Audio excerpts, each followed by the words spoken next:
सही जी। ये क्रिया का वेग है ना, ये महाराज जी हमें खींच रहा है। मैं भक्ति मार्ग में आ गया हूँ, 10 साल से मैं सन्यास में हूँ। उससे पहले मैंने फौज से नौकरी करी, रिटायरमेंट हूँ, 16 साल फौज में किया। फिर भी ये क्रिया का वेग है ना, ये मेरी अंदर मैं कुछ कुछ करूं और तो बहुत बढ़िया है, कोई खराब थोड़ी है। पर क्या करूं, इस दिशा को निर्णय सही ढंग से कर लो। अब जैसे अगर आपके शरीर में ताकत है, मान लो फौजी रही हो और तेरे शरीर में ताकत, तो लगाओ पद्मासन, घंटा, 1.5 घंटा, 2 घंटा, 3 घंटा नाम का जप करो। मानसिक मन से हटने न पावे नाम, ऐसे निरंतर नाम। अभी होश उड़ जाएंगे, अभी हाथ उठा देगा अहंकार, नहीं नहीं मैं असमर्थ हूं। नहीं नहीं, तुम करने के वेग में आओ, सिद्धासन पे बैठो। अगर आपका स्वास्थ्य ठीक है तो, शरीर ठीक है, हाथ पैर ठीक है। अभी ठीक नहीं है, पहले था फौज में तो।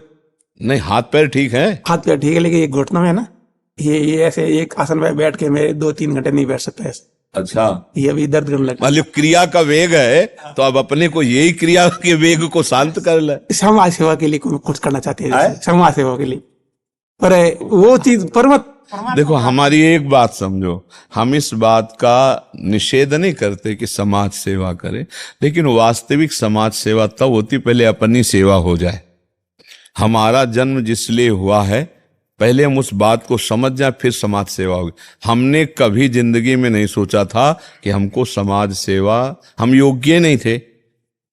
जिस समय काशी में आपके बिल्कुल घाट में अकेले पशुवत जीवन, हमने महाराज देखा है। अब जब आए थे साथ में ही थे, मतलब हमारा जीवन समाज लायक था ही नहीं।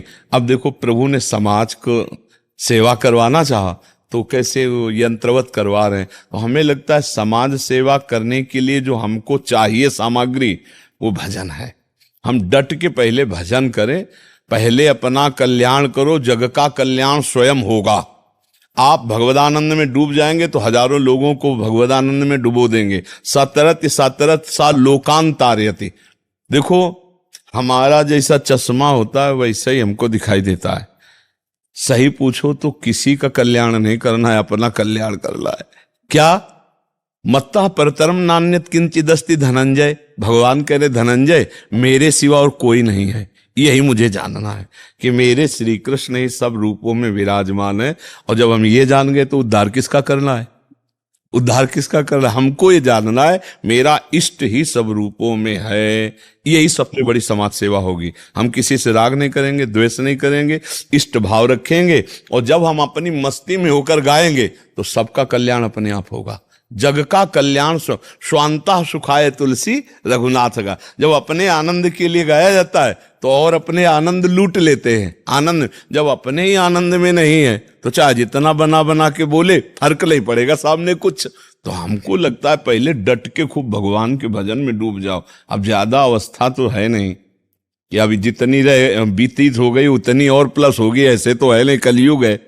कितने साल की आयु है? 55 साल हो। 55। वहां मुश्किल है इतना प्लस होना। कलयुगी शरीर है। तो हमें लगता है डट के नाम जप करो। जितना बैठ पाओ आसन में बैठ लो, सोफा कुर्सी में बैठ लो।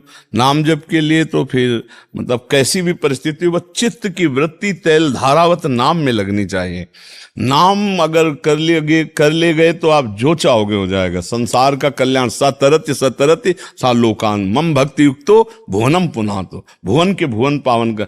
और फिर जब भजन नहीं होता तो फिर छोटी मोटी क्रियाओं में मन दौड़ने लगता है। नहीं, दूसरे से पैसा समेट करके फिर कोई न कोई ऐसे लौकिक कार्य करना, हमें लगता है इनमें फिर बहुत बिगाड़ भी हो जाते हैं। और अगर हम भजन में तन्मय हैं और भगवान को सेवा लेनी है तो उतना अर्थ आ जाएगा आपके पास, वैसे व्यवस्था करने वाले आ जाएंगे।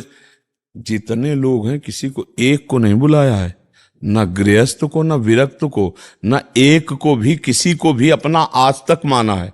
हमारा कोई नहीं है। हम नौकर हैं श्री जी के। आप आए हो, अपनी बात हमें बताओ, हम आपकी बात श्री जी को बताओ, श्री जी की बात आपको बता देते हैं। बस एक का भी परिचय नहीं। आज हम सत्संग में कह रहे थे कि हम एक का भी परिचय नहीं जानते कि किस जाति के हैं और कहाँ के हैं, किस प्रदेश के। एक का भी नहीं जानते हम। और हमारे पास 10-10 वर्ष रहते हुए हो गए।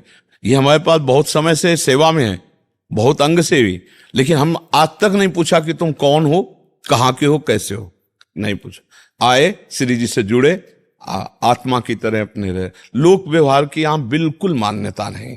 और सबका कल्याण, सबका परम मंगल इसीलिए हो रहा है श्री जी की कृपा से, क्योंकि हमारा लौकिक व्यवहार शून्य जीवन है। तो अब परिचय नहीं, आशा नहीं, तब मंगल हो रहा है। और अगर परिचय बना लें, आशा कर लें, तो अभी मंगल होना बंद हो जाए। अगर रुपया की चाह हो गई तो धिक्कार है फिर बाबागिरी का। बाबागिरी का मतलब क्या है?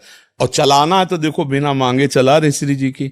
हम कह रहे हैं ना चलावे, कल से बिजली कट जाए, कल से भोजन न मिले, तो सब लोग बैठेंगे चरणामृत पी के मंजीरा बजा कर ऐसे ही गाएंगे, ऐसे ही नाचेंगे। हम काहे के लिए प्रभु के मार्ग में आए? अरे हम प्रभु के लिए, कभी तो ऐसा सौभाग्य मिले कि 2-4 दिन भूखे रहकर उनके लिए आंसू बहाएं, उनके लिए तड़पें, जैसा हमारे गुरुजनों ने, पूर्वजों ने किया है, हम वैसे चलें। ये सुख सुविधा नर्क है, नर्क। ये कोई हमारा सौभाग्य थोड़ी है।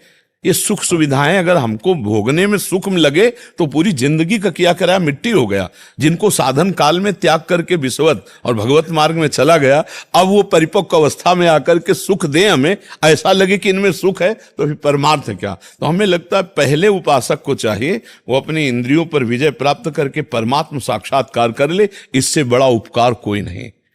ये पर है, परहित सरिस धर्म नहीं भाई। इसका उपकार कर ले कि अब ये दूसरा हमारा जन्म न हो, हम भगवान को प्राप्त हो जाएं।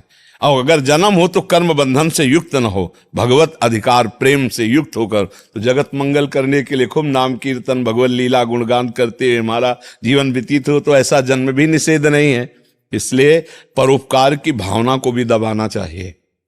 आपके लिए कह रहे हैं, अलग अलग हो तो अलग अलग उपदेश